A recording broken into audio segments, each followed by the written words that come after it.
Good morning. We are extremely pleased that you are here. It is good to come together for the purpose of co-creating. Do you agree? Yes.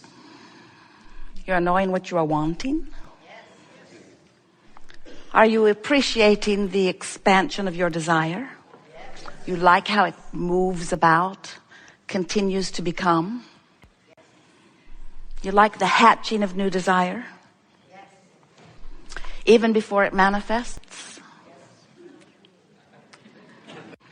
When you stand where you stand with your newfound determination to improve your mood, you release anything that even remotely approaches a deadline, and you completely align with everything that is a lifeline. When you decide that how you feel matters first and foremost, and you tend to that first, so that you get in the vortex and then you go to sleep, and you wake up in the vortex and then you greet your family.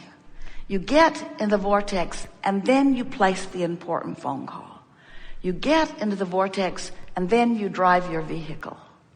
You get into the vortex and then you write your book.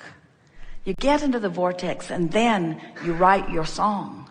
You get into the vortex and then you greet your neighbor. You get into the vortex and then you get into the vortex and then you get into the vortex and then you enact. You become part of. You then represent. You then call forth the wisdom and the clarity of who you really are, and you apply it to this conversation, and the recipient of your words benefits. From inside the vortex, when you write your song, those who hear it feel resonance even when they don't know it, to the connection of their own soul and source. When you get into the vortex and then you paint your picture, those who see it are privy to the vibration of connection, whether they understand it or not. If we were standing in your physical shoes and we know what you now know, as we go out into the world, as you leave the womb of this gathering, we would decide within ourselves that my mood is my top priority. I'm going to wear it like the badge I was born to wear.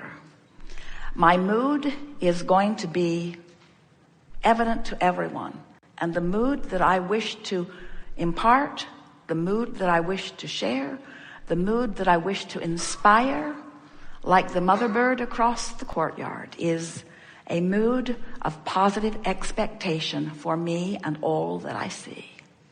Today, no matter where I'm going and no matter what I'm doing and no matter who I'm doing it with, it is my dominant intent to look for something that will put me in a good mood.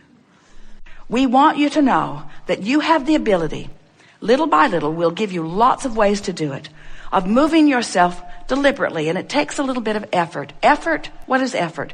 Effort is something you do to overcome resistance. If there's no resistance, it requires no effort at all. So in the first, when there's resistance, a little effort to get into this vortex. But as you begin recognizing that you're in there because you feel good, and then milking it once you're in there because it feels so good to stay, as you begin practicing the vibration of who you really are, the vibration of love, the vibration of appreciation, as you take the bounce more often and you look for what you're wanting to see, as you train yourself into the frequency of who you really are, you're going to begin to experience what we are calling real-time manifestation, where in the moment that your life presents a question, your life will present an answer. Now, this happens to you often. You just don't know that it is. It's happening to you on every subject that you don't have resistance. In other words, you're driving down the freeway, you felt this yourself, and you actually know what that guy over there is going to do. His erratic behavior is on your radar before he even does it. Don't you?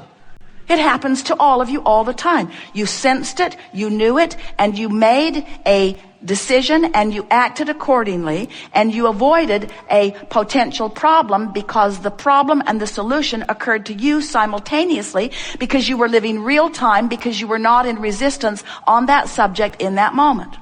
The cells of your body are doing it all day, every day. You have in your body right now the potential, the probability, the wherewithal to experience in great detail every horrible disease known to man and many not yet known by man. But you don't experience them because the cells of your body know what they're doing. And for the most part, even though you're negative, you're worrying and fussing about this and that and the other. You have set up a reasonable amount of resistance. Don't you think it's interesting that even though you have the best medicine ever, the scientists that are really after it, a medical system that is evolved enormously, there is more disease present on your planet today than ever before. Don't you find that interesting, at least? You are born uplifters, but you cannot uplift unless you're in the vortex. And your mood is your indication of whether you are. We come together with all of the detail of the life experience that is you, but we bring something unique to the table. We come as full representation of who you really are in your vortex. And we hold our attention so significantly on who you really are, better stated, who you have already become, that we make it impossible for you to deviate from the vibration of the wholeness that is you if you're paying attention even a little bit. And that's what teaching is. That's what upliftment is. That's what healing is. That's who you all are.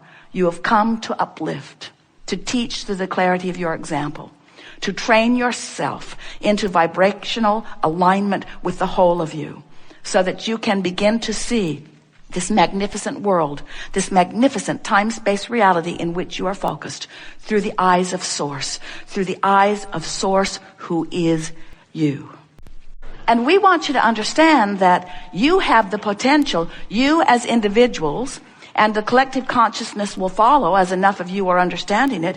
You have the ability to ingest something or be exposed to something. You don't want to live in a cave. There's mold in there anyway, and bats. You can't protect yourself from what's out there. So as you're out there being exposed to it, don't you love knowing that in the moment that you are exposed and the consciousness of your cell recognizes it, which is immediate, that there is an equivalent bounce that is offered, and that in your basking and appreciating and loving, there's no resistance, and so there's no effort required for your cells to move themselves into balance? Don't you love how your planet balances itself? You freak out, there's an earthquake, and we say, good job, planet Earth, keeping itself in balance. You don't have earthquakes, you don't have volcanoes, you don't have a slight shifting of the pole every now and again. You cease to be. But you do have all those things because your planet knows how to keep itself in balance. And so does your physical body. And when you get out of the way, when you are no longer harboring these ridiculous, really, by comparison, prejudices against things, when you are no longer pushing against what you do not want, and you are thinking more of what you do want, training yourself into the vibrational equivalency of who you really are, now you get to live life the way you've intended it. You're in that place where in your alignment, in your vortex of creation, other cooperative components who think like you and desire like you and know like you are gathered, and together you cooperatively take thought beyond that which it has been before. That's what these gatherings are, you see. Now we know that's just annoying to the flesh, blood, and bone physical version of you who wants to see the car in the garage and the lover in the bed and the money in the bank. We understand how you want those manifestations to already be congealed in a way that you can spin them and know them and lick them and see them and hear them and touch them. We know how you want the physical manifestation, and we want that for you too. But if you will hear us today as we convince you doing our very best to do that, of this vibrational reality which precedes all manifestation. And if you will begin to let your awareness of this vibrational reality be what you are tuning yourself to, if you will become a conscious vibrational being, you're already a vibrational being. And most humans don't know that. You think you're flesh, blood, and bone. You think you're the stuff you see and the stuff you hear and the stuff you smell and so on. You think that that's who you are and what your world is. That's the manifested version of it that comes after the vibrational version of it, which if you will give your attention to the vibrational version of it, and you will pay attention to where you stand in relationship to the vibrational version of it by using the guidance system you were born with, which is your emotions, if you will feel your way into alignment, if you will take the emotional journey first, if you will celebrate your new idea before it is manifested, and you will stop looking at the absence of it or at the presence of something unwanted, if you will get over your need, it seems, to explore and catalog and pigeonhole and document and make historical relics about what is, and you will look forward to where you're going, you will start having fun today. But when a desire launches and you have no idea how it's going to come about, when it's going to come about, who's going to help it, often you stand in a place of discord or discomfort because the desire part of you is pulsing, but the doubt part of you is pulsing too. When desire is laced with I don't know-ness, I don't know how, I don't know when, I don't know who, I don't know if, then that desire doesn't feel good. And when you say it does, you lie. But when that desire is surrounded with belief and expectation, because it is rooted in your basic understanding of the laws of the universe, when you've taught yourself that you are an extension of source energy and that you meant to explore contrast and you meant to give birth to new desire and you meant for the desire to move out ahead of you vibrationally and you meant to feel the discord between where you are in your belief system and where you are in your desire system, and you meant to pay attention to your emotions, and you meant to practice improved vibrations until your belief and your desire were vibrationally matching. Because you knew before you came into this physical body that that's what deliberate creation is. Having a desire that you don't contradict with doubt. And you know what causes you the majority of times to contradict your own life-giving desire with doubt? What's present is, what is itis? What's present is your observation of what is. You're taking score too soon. You're forgetting that everything is vibrationally manifested. And that's really a tricky word to put with vibrationally, because we don't mean manifested in terms of being able to see it, but we mean congealed, we mean coming together, we mean cooperative components all assembled. You are constantly giving birth to rockets of desire which are vibrational only for a while. And those rockets of desire are assembled by the powerful law of attraction into what we are calling your vortex. It's a vibrational environment where everything that you have become exists vibrationally. We mean it when we say to you that we are always with you. We are aware of where you stand in relationship to everything that you want. And we, and others like us, those inner beings that exist in your vortex, are aware of where you are in relationship to what you want and are offering constant inclinations. It sort of goes like, since we see where you are and we know what you want, if we were standing in your physical shoes, we would go this way. And it's not just a projection of thought that we're offering you, because we have access to your muscles. We have access to the cells of your body. We have access to the thoughts that you are thinking. In other words, that influence, that impulse that you receive is that impulse that is us within you. So when you recognize that we are within you and that we are giving you an impulse to go this way, in your most relaxed state, you will go that way. And when you go in the direction of that which is inspired from within, it is our promise that you are about to rendezvous.